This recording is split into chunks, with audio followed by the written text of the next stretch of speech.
welcome back. This is Dr. Derrick P. Whitlow, Religion 311, Introduction to the Fundamentals of Hebrew. We have already covered the alphabet, the vowels, the inseparable article, and inseparable prepositions. Today we want to go back to our whiteboard and we want to cover additional vocabulary words as well as the masculine and feminine noun and the masculine and feminine verb. So go with me now to the whiteboard and let us begin now with our basic vocabulary exercises 2. You'll find it on page 26 of your textbooks. Here we have the word Samuel.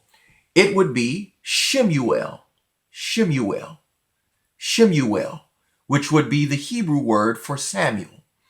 Then we have Yehuda, Yehuda, which is Judah. Then we have Jerusalem, Jerusalem, which is Jerusalem. Then we have a verb, kara, which is he called. Then we have another verb, natan, he gave. Then we have hakal, which is he walked. Here we have the word for heavens, shamahim,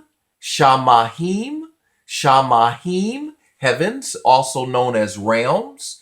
Then we have the word for word or thing, davar. Now, if you notice, there is no dagesh lin in the middle of that bet. So in Sephardic, we would pronounce that as a V. We have davar, davar. You have two kwames in that, vowels in that word, davar for word or thing. Then we have the word for woman or wife, isha, isha. For man or husband, it's ish.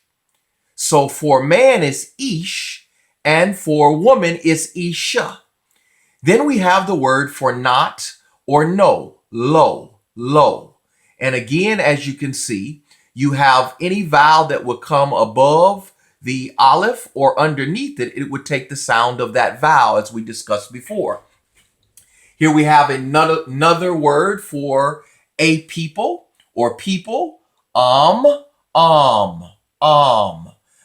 if you don't have the inseparable hey, then you know it's not the people, it would be a people. But if I put the inseparable hey on it, as we discussed in lecture 4, it would be which would be the people. But in this case, it is which is a people or people itself.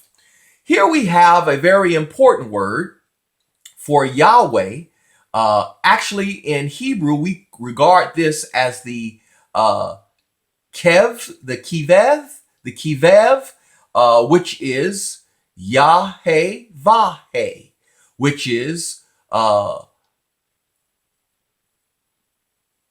Yahweh, which is Yahweh in Sephardic. Now, if you are pronouncing traditionally the va as a w, a wa, then it would be Yahweh. But in Sephardic, we would say Yahweh. And of course, because in traditional Hebrew, they never pronounced the name of God out of respect for that name and not taking it in vain, we often would, whenever we see the Yahweh or Yahweh, we would say Adonai. Adonai, that's the kirith that would substitute the kir that would substitute for the kerith. All right.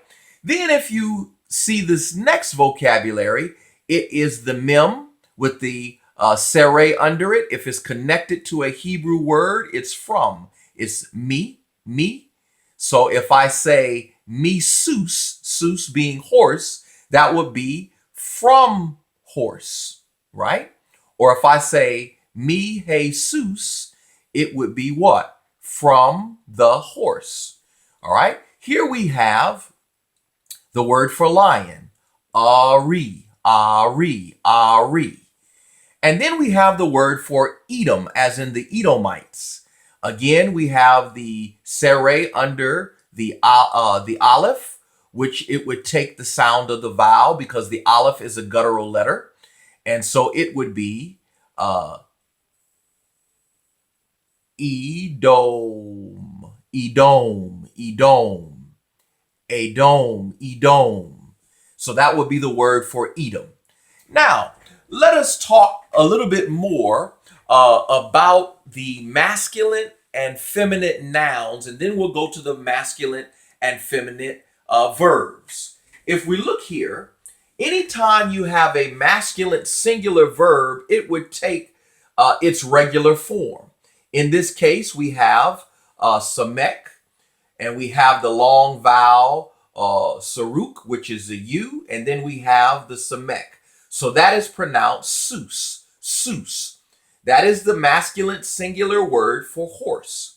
But if I want to make it a feminine singular word, I would always add underneath the last letter of the Hebrew word a kwamez, as in and then I would have a final het. A final hey.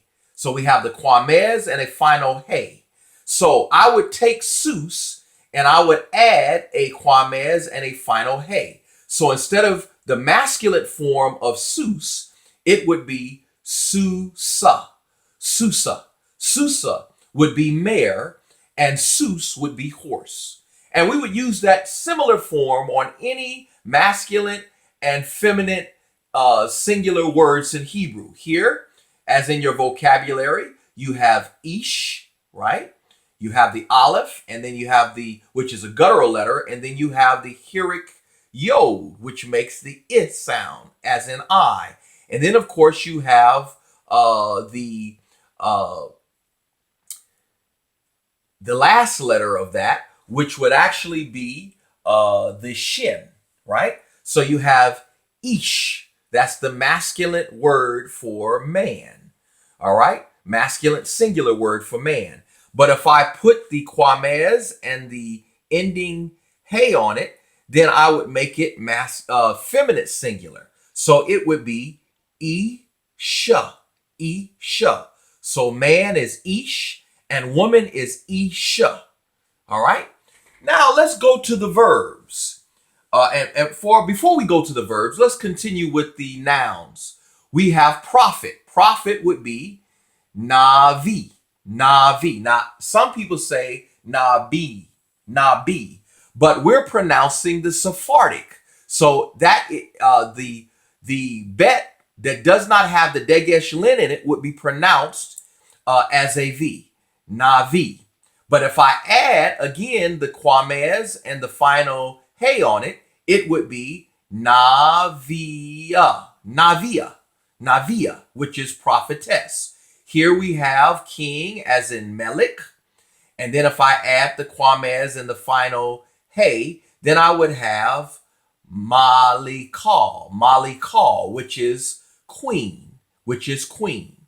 Now let's look at the masculine and feminine verbs. And a lot of these verbs are in your vocabulary words. You've had them before. Here, you remember the vocabulary word amar, which is he said. If I add the final what? I add a kwamez and a final hey, then it would be pronounced amara, amara, which would be she said. So amar and amara. Amar is he said. Amara is she said. Here we have he called, right? Kara. But if I add the kwamez and the final hey, it would be kara'a, kara'a, which is she called. Here we have he gave, another one of your vocabulary words, Natan. Here, if I would say she gave, I would add again, and the form would change at the end. It would be natana, natana, which would be she gave. Here we have hakal, which is he walked. Then if we want to say she walked, it would be ha-la-ka, halakah. Hakal, he walked, and halakah, she walked.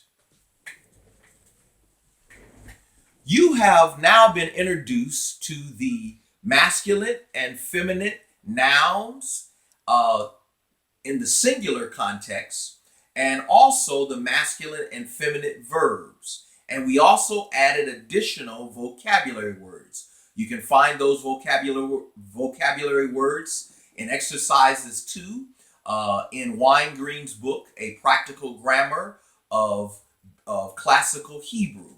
Study hard.